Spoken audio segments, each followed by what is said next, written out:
मानुष जन्म पाके जो नहीं रटे हरि नाम, भाई जैसे कुआ जल बिना फिर बनवाया क्या काम। अब कूप के जो गुण होते हैं, कुआ इसलिए बनवाया जाता है कि उसमें स्वादिष्ट जल हो, मीठा जल हो। यदि उस कुएं में जल नहीं है और कुएं का बाकी सब बिल्डिंग ठीक बना रखी है, उसका नाम फिर भी कुआ ही है, लेकिन उसमें गुण कुएं के नहीं है, उसमें गुण कुएं के नहीं है। ठीक इसी प्रकार परमात्मा हमें बताना चाहते हैं कि जिन्होंने मानव शरीर प्राप्त है और वो परमात्मा की भक्ति नहीं करते, वो उस जल रहित कूप तुल्य हैं, यूजलेस हैं, उनका कोई लाभ नहीं है।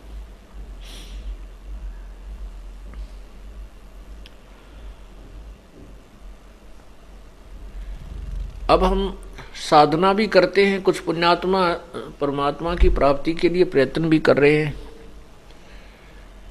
और प्रभु की महिमा से परिचित होकर के वो वैराग्य भी ले लेते हैं, वो संन्यास भी ले लेते हैं, घर भी त्याग जाते हैं। उनको कोई दिशा देने वाला मार्गदर्शक कोई संत ठीक नहीं मिलता तो वो अपने जीवन को बर्बाद कर जाते हैं। आपको बताया जाता है सत्संग में कि 2 प्रकार से मानव शरीर प्राप्त होता है। एक तो उन प्राणियों को मानव शरीर प्राप्त होता है जो पिछले जन्म जन्मांतर से परमात्मा की भक्ति करते हुए आ रहे हैं और उस भक्ति के प्रभाव से उस परमात्मा के की भक्ति के जो संस्कार हैं, उनके कारण मनुष्य जीवन कंटिन्यूसली लगातार बहुत से भी प्राप्त हो जाते हैं। यदि उन मानव शरीर में तत्वदर्शी संत पुनः नहीं मिलता है तो वो मानव शरीर भी उनका नष्ट हो जाता है। फिर 84 लाख योनियों, 83 लाख प्रकार के प्राणियों के शरीरों में अपने कर्म पाप कर्म के दंड को भोगने के लिए इस प्राणी को जाना पड़ता है, जाने के लिए बाध्य होना पड़ता है। तो एक तो वो मनुष्य हैं, वो प्राणी हैं जो पिछले जन्म जन्मांतर से साधना करते हुए आ रहे हैं। उनको जब मानव शरीर प्राप्त होता है तो उनको तड़फ रहती है भगवान की भक्ति की। वो अवश्य कोई ना कोई साधन ग्रहण करते हैं, किसी से देखा देखी या किसी के ज्ञान को सुनकर या किसी संत को, किसी वक्ता को संत मानकर उससे उपदेश प्राप्त करके वो अवश्य कोई ना कोई धार्मिक क्रिया करते हैं। वो रह नहीं सकते भगवान की साधना के बिना। तो उनको यदि मार्ग ठीक नहीं मिला हुआ है, शास्त्र अनुकूल साधना नहीं मिली है, तो भी उनका जीवन व्यर्थ है, तो भी उनका मानव शरीर व्यर्थ है। क्योंकि कुआं बना हो और कुएं में जल भी खारा हो, मीठा ना हो, तो भी व्यर्थ है।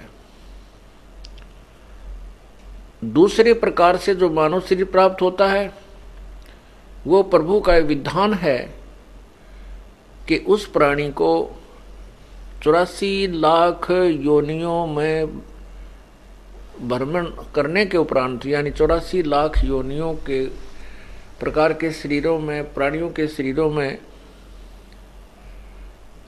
पूरा चक्कर लगाने के बाद टर्न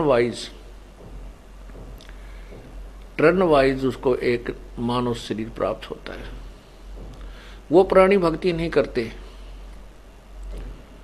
उनका व्यवहार भी बहुत ही रूढ़ होता है। तो ऐसे 2 प्रकार से मानव शरीर प्राप्त प्राणी को होता है। अब जो साधना भी कर रहे हैं वो भी गलत कर रहे हैं, वो भी व्यर्थ है। दूसरे जो साधना कर रहे हैं व्यर्थ, साधना तो व्यर्थ कर ही रहे हैं, साथ में विकार भी कर रहे हैं। जैसे हमने देखा ये हनुमान पुजारी या दूसरे कृष्ण जी के पुजारी, एक भक्त बताओ था जी, हम हरिदास की पूजा करते थे,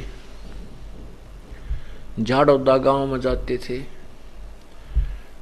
नहा धोकर जाते थे, वहां पर जो भी पूजा हमने करनी थी वो चढ़ाकर वापस आते समय बहादुरगढ़ से बोतल ले लेते शराब की और होटल में बैठ कर पीने लग जाते। ऐसी पूजा थी हमारी। पहले तो वो पूजा नहीं थी क्योंकि वो किसी शास्त्र में प्रमाण नहीं, और दूसरे फिर वो विकार जो के तो हम जनसाधारण की तरह कर रहे थे। अब बात रही कि जैसे आप पुण्यात्माओं को सतमार्ग भी मिल गया है, सच्ची भक्ति भी आपको प्राप्त है, सब विधि विधान से आप साधना भी कर रहे हो, और साथ में फिर आप बीड़ी शराब तम्बाकू मांस अंडा सेवन करते हो या को चोरी ठगी जारी रिश्वत आदि लेते हो, तो भी आपकी साधना व्यर्थ है।